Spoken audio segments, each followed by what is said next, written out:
إن الله وملائكته يصلون على النبي يا أيها الذين آمنوا صلوا عليه وسلموا تسليما.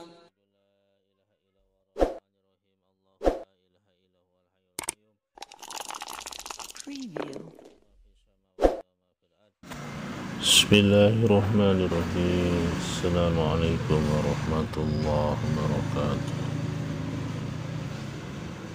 Alhamdulillahirabbil alamin adada khalqihi wa ridha nafsihi wa zinata arsyihi wa bidada kalimati. Allahumma shalli ala sayyidina Muhammad wa ala ali sayyidina Muhammad. Sahabat Filah Mulkan Azam Channel, pada kesempatan ini insya Allah saya akan membahas sedikit tentang zikir zahar, zikir khafi, juga pertaliannya, hubungannya dengan yang dinamakan dengan tubuh halus kita, atau dengan para ahli meditasi menyebutnya dengan tubuh cakra. Ya, dalam Islam tidak ada yang namanya tubuh cakra. Ya, adanya yaitu letak-letak nafsu. Ini kita akan sedikit hubungkan, karena segala sesuatu yang menghantarkan pengertian kepada sesuatu hal yang bisa menjelaskan suatu kepahaman, hal itu pun menjadi suatu kewajiban kita untuk memahaminya. Ya. Contoh misalkan dalam Al-Quran, ya, tidak ada menerangkan tentang ilmu biologi, kimia, fisika, ya. Namun ketika para ahli-ahli, ya, aljabar, ya, ahli kimia, ya, ahli kedokteran, ahli sena mendalami ilmu tersebut yang mengantarkan, membuktikan kepada dalil-dalil Quran, maka itu pun suatu kewajiban kita juga untuk mempelajarinya. Kurang lebihnya seperti itu. Jadi Islam itu tidak jemu, tidak harus tekstual, ya. Oke. Dalam Al-Quran pun dikatakan wa fi anfusikum afala taqilun, demi dirimu maka apakah engkau tidak berpikir. Nah, diri ini pun ternyata memiliki berbagai macam pengertian dalam metode tasawuf. Yang disebut diri itu hakikatnya adalah rahasia, ya. Yang disebut diri itu harus tahu asal muasalnya dari Allah. Ada lagi yang mengatakan dari Nur Muhammad, ya. Ada lagi yang mengatakan bahwa diri itu asal muasalnya dari ruh yang satu, yaitu ruh dari Nur Muhammad. Ada yang mengatakan ruh dari tiupan Allah dan sebagainya, ya. Jadi sangat luas kalau sudah mendalami alkemis, ya, dalam ilmu agama, terutama dalam Islam. Makanya kita harus open minded, jangan terpaku dalam halal, haram, makruh. Ya, hal seperti itu perlu, tapi harus kafah juga. Sebagai contohnya seperti ini, ya. Jadi manusia itu memiliki yang namanya tubuh halus, ya. Tubuh halus ini yang menyatu juga dengan tubuh kasar, ya. Namun dia memiliki yang namanya sistem energi kehidupan, ya, yaitu ada 3. Ini kalau bahasa dari bahasa-bahasa cakra ya. Pertama ini, nah ya, ini adalah disebut nadi ida. Masuknya itu melalui tangan kiri, ya, hawanya itu dingin. Yang kedua, nadi pinggala, yaitu matahari ibaratnya itu, ya, masuknya melalui tangan kanan, telapak tangan kanan. Nah, mereka itu masuk berkumpulnya di sini, ya. Di yang tengah ini namanya susuma, ya. Susuma itu ini 3 nadi yang masuknya energi dari Allah ya, energi kehidupan gitu. Jadi yang dua ini,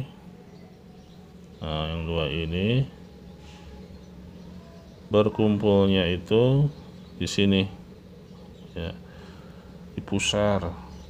Kalau kata ahli hakikat, ya, titik pusar itu adalah cupu manik astagina, tempat berkumpulnya daya tenaga yang tak terbatas, ya, ketika hidup maupun nanti ketika meninggal, ya, ada di sini, ya. Fungsinya itu bertemunya dingin dengan panas di sini, sehingga tubuh fisik kita itu suhunya hangat dan sehat. Itu fungsi utamanya, mengatur suhu, ya, gitu. Jadi panas dan dingin bertemu, maka hangatlah tubuh kita alias sehat.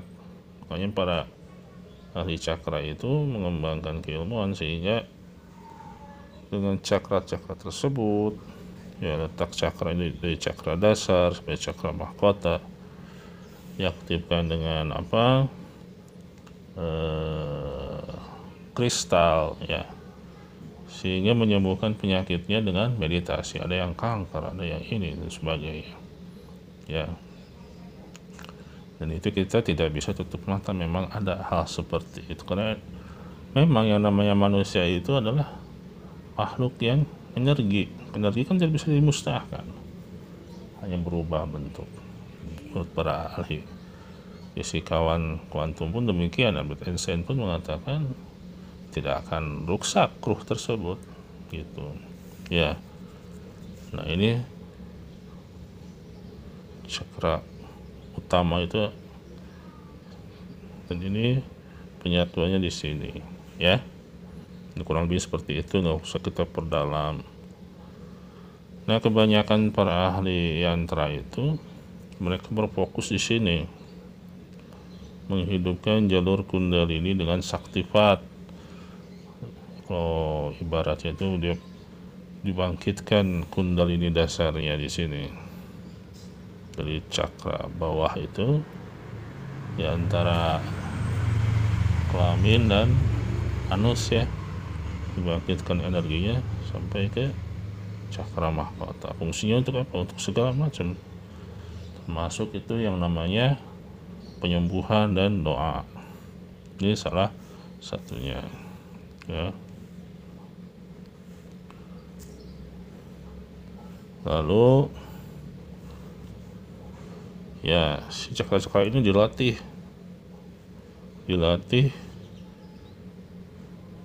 ada yang bertahun-tahun, ada yang puluhan tahun, ya, untuk menghidupkan yang namanya cakra-cakra lainnya.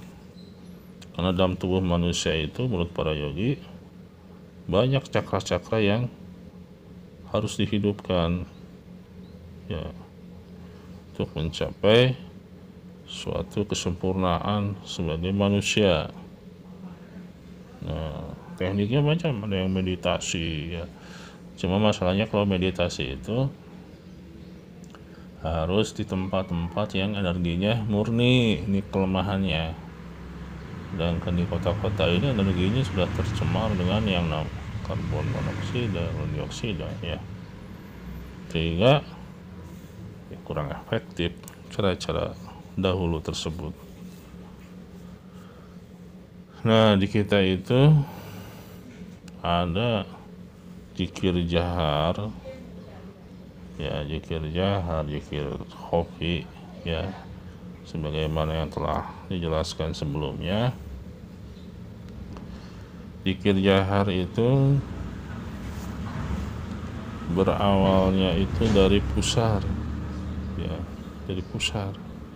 Ini zikirnya Syekh Abdul Qadir Al-Jailani qaddasallahu sirruhu. Jadi mengucapkan la, tarik sampai ke kening atas cakra mahkota. Bayangkan aja ada garis seperti itu. Zikirnya begini, la, sampai agak tegak dikit ya keningnya, la ila, ke pinggir kan, tapi agak ke bawah. Nah, ke sini la-nya. Ya, seperti ini nih.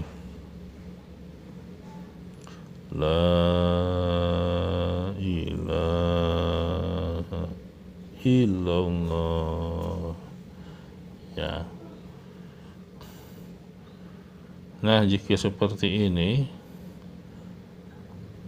ya, ternyata lebih efektif daripada meditasi puluhan tahun, ya, karena ini udah langsung ke inti.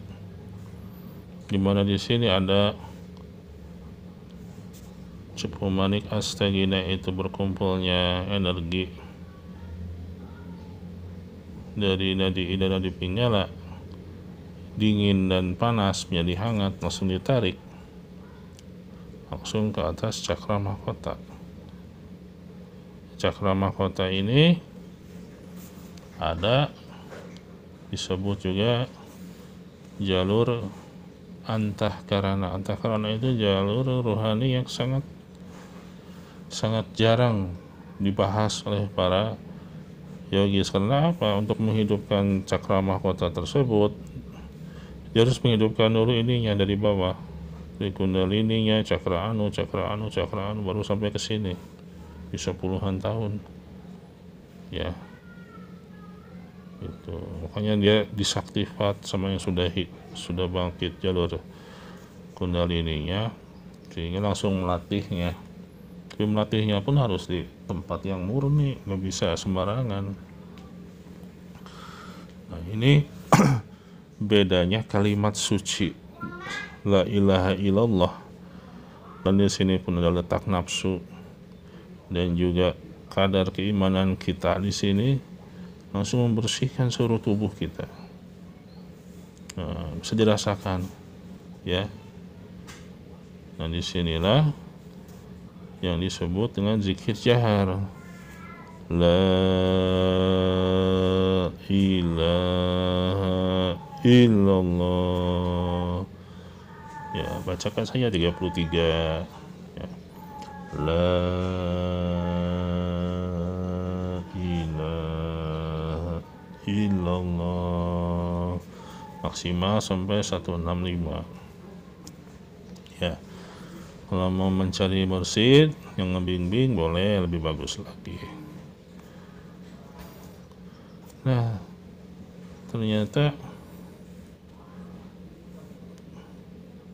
fungsinya apa? Banyak, ya. Jadi di sini itu